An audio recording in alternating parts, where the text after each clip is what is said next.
Hello friends BEd versus BTC में जो अभी नया फैसला आया हुआ है उसको लेकर के पूरी तरीके से खलबली मची हुई है। ये इसलिए भी हुआ है क्योंकि पुरानी भर्ती यानी कि जिसमें अभी कैंडिडेट जो है ज्वाइन किए हुए थे, नौकरी कर रहे थे और 2 साल से नौकरी कर रहे थे, उनको हटाने की बात जो है कह दी गई है।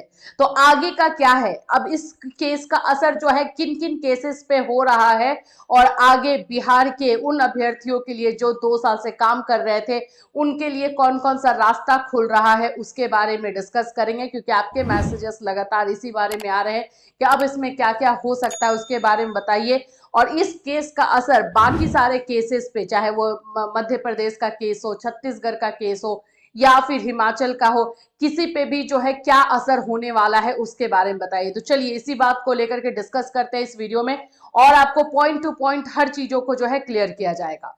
फ्रेंड्स, अगर आप चैनल पर पहली बार विजिट कर रहे हो तो चैनल को सब्सक्राइब कर लेना, बेल आइकन को हिट कर देना।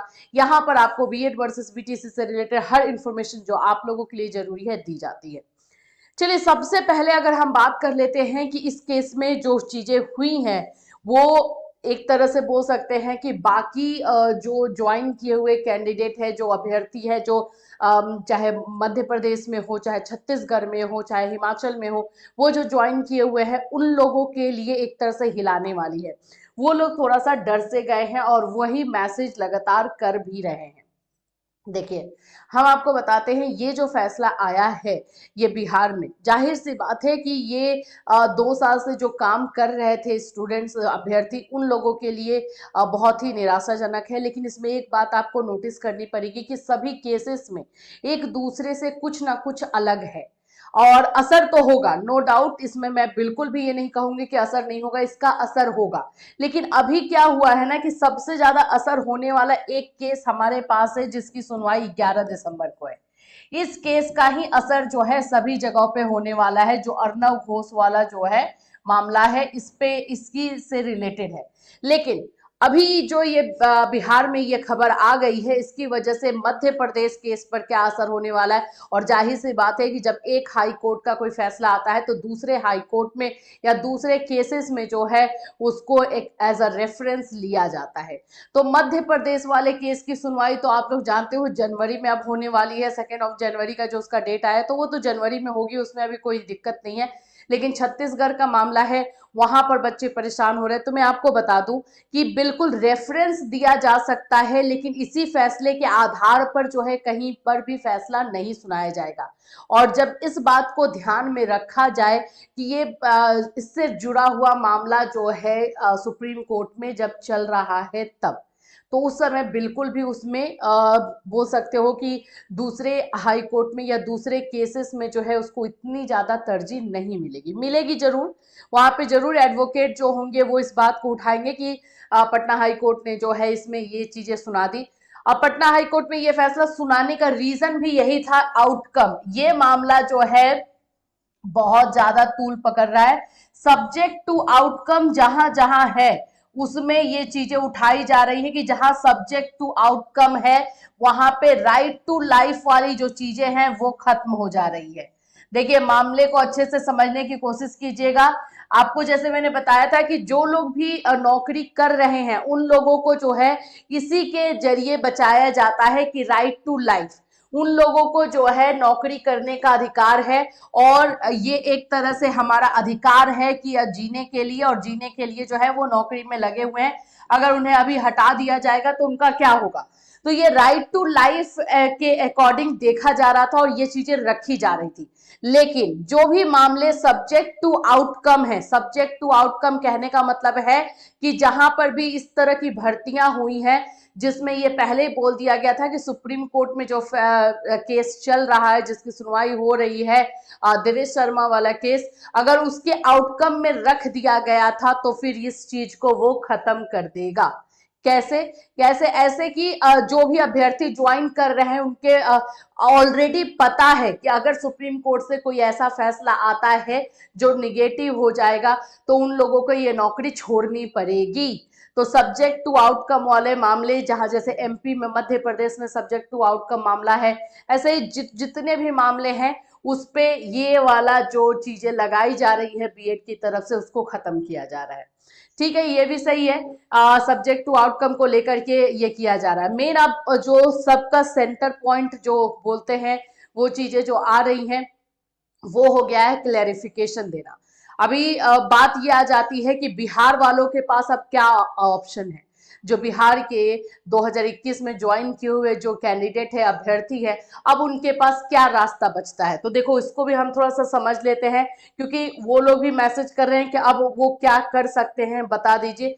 तो देखो, उन लोगों के पास जो रास्ता बचा हुआ है अब दो है। एक तो हम जो बात कर रहे थे कि ये पहले तो 11 दिसंबर वाला मामले के लिए वो वेट करेंगे, जाहिर सी बात है कि उसमें क्या चीजें आ रही हैं, क्योंकि ये सेम बेंच में गया है ये मामला, वहां पे किस तरह से इसको लिया जा रहा है ये चीज। और मैं आपको बताऊं तो जहां तक बात है अनिरुद्ध बोस की, तो वो अब वो हर चीज को किस तरह से देखेंगे और किस नजरिए से इसको लेंगे एक अलग बात हो जाती है, क्योंकि वहां पर ये भी हो जाता है कि पॉइंट्स कैसे रखे जा रहे हैं, हर चीज को रखा कैसे जा रहा है, किस नियम के तहत, किस एक्ट के तहत वहां पे दर्शाया जा रहा है। तो अब ये मामला जो एक सेंटर है, लेकिन बिहार के कैंडिडेट जो उन्होंने जिनकी अभी नौकरी गई है, जो ज्वाइन किए हुए थे, उन लोगों के पास एक रास्ता ये रहेगा रिव्यू पिटीशन का, जो ये मांग कर सकते हैं कि जो फैसला सुनाया गया है पटना हाई कोर्ट में, उसको एक तरह से चैलेंज करेंगे वो जाके सुप्रीम कोर्ट में। बिल्कुल कर सकते हैं, ऐसा नहीं है कि नहीं कर सकते हैं। जब भी किसी भी हाई कोर्ट में अगर कोई भी फैसला सुनाया जाता है तो उसको सुप्रीम कोर्ट तक ले जाया जाता ही है, और इसमें भी इसको भी ले जाया जाएगा। इसमें चांसेस क्या है? तो इसमें चांसेस ये हो जाएगा कि बिहार के जो अभ्यर्थी हैं उनको अपनी बात, तो अपने पॉइंट्स को सही से रखना होगा। तो आप बोलोगे कि क्या ये केस इतना जो स्ट्रांग होगा?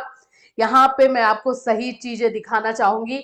बिहार के बीएड अभ्यर्थियों के लिए थोड़ा सा ये चीजें हो जाएंगी, क्योंकि ये मामला जो है सब्जेक्ट टू आउटकम रख दिया गया था। यही चीजें जो है इसमें थोड़ा वीक हो जा रही हैं, कि अगर आप सुप्रीम कोर्ट में भी जाते हो तो वहां पे इस मामले को बिल्कुल उठाया जाएगा कि बिहार में जो भी शिक्षक भर्ती प्रक्रिया हुई वो सब्जेक्ट टू आउटकम अगर रखा गया था, तो जाहिर सी बात है कि जो चीजें चल रही हैं, जो भर्तियां हो रही हैं, या फिर उसमें जो फैसला आया है वो उसी के अकॉर्डिंग होना चाहिए। तो यहाँ पे निगेटिव हो रहा है, लेकिन रास्ते दो हैं। सुप्रीम कोर्ट का रास्ता बिल्कुल आपके लिए है और आपको जाना भी चाहिए। अब क्या होगा क्या नहीं होगा, अगर हम ये पहले से सोच लें, अब इससे खराब क्या ही होगा कि आपकी नौकरी, जो 2 साल से आप नौकरी कर रहे थे, वही आपकी चली गई। इससे ज्यादा वर्स्ट क्या ही कर लेंगे। तो ये 11 दिसंबर के मामले का जो है वेट किया जाएगा कि उसमें किस तरह से बातों को लिया जा रहा है। हो सकता है 11 दिसंबर को, जाहिर सी बात है कि फैसला नहीं आएगा, क्योंकि इसमें बहुत सारे पॉइंट्स को क्लियर होना अभी बाकी है। तो लेकिन एक होता है कि सुनवाई के समय किन किन पॉइंट्स को रखा जा रहा है, जस्टिस जो है, जजेस जो है, उन लोगों का क्या पर्सपेक्टिव है, वो लोग किस तरह से इसको देखना चाहते हैं, ये सारी चीजें भी मायने रखती हैं। तो ये 11 दिसंबर वाले मामले पर फोकस रहेगा। और दूसरा है आपके पास सुप्रीम कोर्ट का रास्ता। बिल्कुल आपको सुप्रीम कोर्ट जाना चाहिए, और वहां पर जो है, लेकिन पॉइंट्स बना करके, आपको समझ करके कि हाँ हमें किन किन बातों को रखना। अगर उसी बीच में अगर ये फैसला आ जाता है तो आपके लिए जो है सही हो जाएगा। जो भी 11 अगस्त 2023 का फैसला है बीएड वर्सेस बीटीसी को लेकर के, अब ये मामले को अगर वो पहले लागू ना करके सिर्फ 11 अगस्त से लागू करते हैं तो सभी बचेंगे। दो बिहार वाले बच्चे जिनका भी हाई कोर्ट का फैसला आया है वो भी बचेंगे, उनके पास एकदम क्लियर जो है सुप्रीम कोर्ट जाने का रास्ता रहेगा, वहां से वो बच जाएंगे, बाकी सभी बच जाएंगे। लेकिन अब इसमें हम यूपी वाले बच्चों को भी शामिल करते हैं। यूपी में जो 69,000 भर्तियां हुई हैं उसमें क्या क्या, उस पर भी खतरा मंडरा सकता है। तो देखो, अभी के लिए तो मैं बोलूंगी सेफ है, लेकिन अगर उसको चैलेंज किया जाएगा तो ये रेफरेंस भी दिया जाएगा कि जब वहां पर जो है 2021 से ज्वाइन किए हुए 2 साल के बच्चों को इस तरह से मतलब हटाया जा सकता है, और क्योंकि सुप्रीम कोर्ट के फैसले को मद्देनजर रखते हुए हटाया गया, क्योंकि पटना हाई कोर्ट में जो अपना फैसला दिया है उसमें बार बार इसी बात को बोला गया है कि we are bound to Supreme Court का जो डिसीजन है उससे वो बाध्य होकर के ये डिसीजन दे रहे हैं, ऐसा बोला गया है। तो ये चीजों को जो जाहिर सी बात है कि वहां पर भी रखा जाएगा। तो अभी यूपी वाले कैंडिडेट और यूपी में जितनी भी 69,000 भर्तियां हुई हैं उनमें थोड़ा सा एक अलग चीज ये निकल कर आ रहा है कि वहां पे जो फैसला हुआ था वो सुप्रीम कोर्ट से था, लेकिन फिर भी उसको चैलेंज करने वाले कर सकते हैं, रास्ता खुला हुआ है। तो अभी जो है यही चीजें चल रही हैं। एमपी में अब जनवरी में सुनवाई है, उसके पहले जो है ये सुनवाई होगी 11 अगस्त वाली, 11 दिसंबर वाली। तो ये एक मामला थोड़ा सा क्लियर करेगा। छत्तीसगढ़ वाले बच्चे भी अब थोड़ा सा डर गए हैं बिहार की इस फैसले को आने के बाद से, लेकिन सभी का अब सेंटर पॉइंट ये अर्नव घोष वाला मामला जो है, अर्नव घोष वाला मामला बिल्कुल हो चुका है।